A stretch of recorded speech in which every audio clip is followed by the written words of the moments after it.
तो दोस्तों डीमार्ट ने अपने क्वार्टर वन के नंबर को डिस्क्लोज कर दिया है। तो चलिए देखते हैं क्या है क्वार्टर वन के नंबर्स के अंदर। डाटाबेस के लिए यहाँ पे क्रोस में दिया गया है।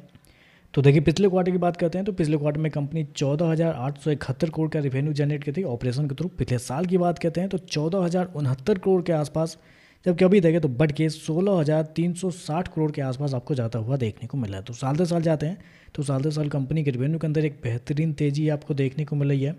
लगभग बोल सकते हैं आप 16 से 17% के आसपास का जंप है कंपनी के रेवेन्यू के अंदर साल दर साल। जबकि क्वार्टरली बेस पे जाते हैं तो यहाँ पर भी कंपनी के रेवेन्यू के अंदर 10 से 11% के आसपास की तेजी है। तो कंपनी का रेवेन्यू देखें तो अच्छा आपको देखने को मिला है इस क्वार्टर में। साल दर साल क्वार्टर क्वार्टर बढ़ता हुआ देखने को मिला। मेरे पास बहुत सारे मार्केट रिपोर्ट है कंपनी के रेवेन्यू को लेकर जो कि आपके सामने आ चुका होगा। उसमें अगर आप गौर करते हैं तो हर एक ब्रोकर का मानना भी था कि इस क्वार्टर में कंपनी का जो रेवेन्यू है लगभग 16,000 करोड़ के आसपास आता हुआ देखने को मिलेगा। जो एवरेज अनुमान निकल के आता है आपका, वो निकल के आता है 16,400 करोड़ के आसपास। तो यहाँ पे देखें तो जितना मार्केट का एवरेज अनुमान एग्जैक्टली उतना ही आता हुआ देखने को मिला। तो आप कह सकते हैं कंपनी के जो रेवेन्यू है टोटली इनलाइन आपको देखने को मिल रहा है। चलिए खर्चे क्या निकलते हैं वो देखते हैं। तो देखिए पिछले क्वार्टर में कंपनी 14,176 करोड़ खर्च की थी, पिछले साल 13,056 करोड़ के आसपास। जबकि अभी देखें तो कंपनी खर्चे 15,321 करोड़ आपको जाता हुआ देखने को मिला। तो खर्चे देखें तो खर्चे आपको ज़्यादा देखने को मिल रहा है। मतलब आप फिर से वही कर सकते हैं जो गलती कंपनी ने पिछले क्वार्टर में की थी, वही चीज़ यहाँ पे फिर से रिपीट होता हुआ देखने को मिला है। कंपनी के खर्चे फिर से इस क्वार्टर में आपको ज़्यादा देखने को मिला है। स्पेशली कंपनी का अदर एक्सपेंस अगर आप देखते हैं तो कंपनी के अदर एक्सपेंस इस क्वार्टर में फिर उतने ही देखने को मिल रहे हैं जितने पिछले क्वार्टर में कंपनी ने किए थे। जबकि पिछले साल देखें तो लगभग 700 करोड़ के आसपास था, जबकि अभी देखें तो 850 करोड़ के आसपास है। तो अदर एक्सपेंस देखें तो बहुत ही ज़्यादा इस क्वार्टर में फिर से आपको देखने को मिल रहा है। चलिए कंपनी का प्रॉफिट क्या निकलता है वो देखते हैं।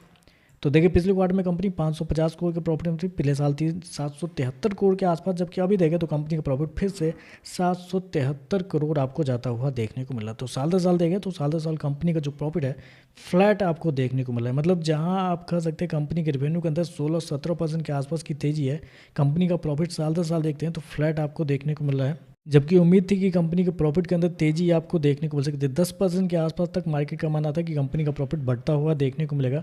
जो रिपोर्ट है आपके सामने आ चुका होगा, उसमें अगर आप गौर करते हैं तो हर एक ब्रोकर का मानना था कि कंपनी का प्रॉफिट 800 करोड़ के आसपास या उससे ऊपर आपको देखने को मिलेगा। 900 करोड़ तक मार्केट का मानना था कि कंपनी का प्रॉफिट आता हुआ देखने को मिलेगा। जो एवरेज अनुमान निकलता है वो निकल जाता है 850 करोड़। तो यहाँ पर देखें तो फिर से कंपनी के जो प्रॉफिट है इस क्वार्टर में आपको मायूस होते हुए देखने को मिल रहा है। और कंपनी के मार्जिन की बात करते हैं तो पिछले साल देखते हैं तो 5.49 के आसपास था कंपनी का मार्जिन। जबकि पिछले क्वार्टर में देखते हैं तो पिछले क्वार्टर में 3.69 के आसपास। जबकि अभी देखें इस क्वार्टर में देखते हैं तो कंपनी के जो मार्जिन है वो आपको साल दर साल गिर के आपको 4.71 आपको जाता हुआ देखने को मिला। तो साल दर साल देखें तो साल दर साल कंपनी के जो मार्जिन है वो आपको गिरते हुए देखने को मिल रहा है। ईपीएस की बात करते हैं तो पिछले क्वार्टर में 8 रुपये 47 पैसे, पिछले साल 11 रुपये 90 पैसे। अभी देखें तो 11 रुपये 90 पैसे के आसपास देखने को मिल रहा है। ऐसे में जिस प्राइस पे शेयर आपको ट्रेड करता हुआ देखने को मिला है जो कि 4,070 रुपये के आसपास देखने को मिला है, उस पर करंट पी निकालते हैं तो लगभग बोल सकते हैं 80 से 85 के पी के आसपास पे शेयर आपको ट्रेड करता हुआ देखने को मिला। तो डीमैट बेसिकली हमेशा से महंगी वैल्यूएशन के लिए ही जाना जाता है, लेकिन दिक्कत नहीं है। लेकिन दिक्कत यह है कि कंपनी को प्रॉफिट बनाना पड़ेगा। पिछले क्वार्टर में कंपनी का प्रॉफिट स्ट्रगल कर रहे थे, इस क्वार्टर में देखें तो फिर से कंपनी का जो प्रॉफिट है वो आपको मायूस करते हुए देखने को मिल रहा है। तो चलिए बस आज के लिए बस इतना ही। वीडियो पसंद आए तो लाइक कीजिएगा, साथ में साथ चैनल को सब्सक्राइब जरूर कीजिएगा। धन्यवाद।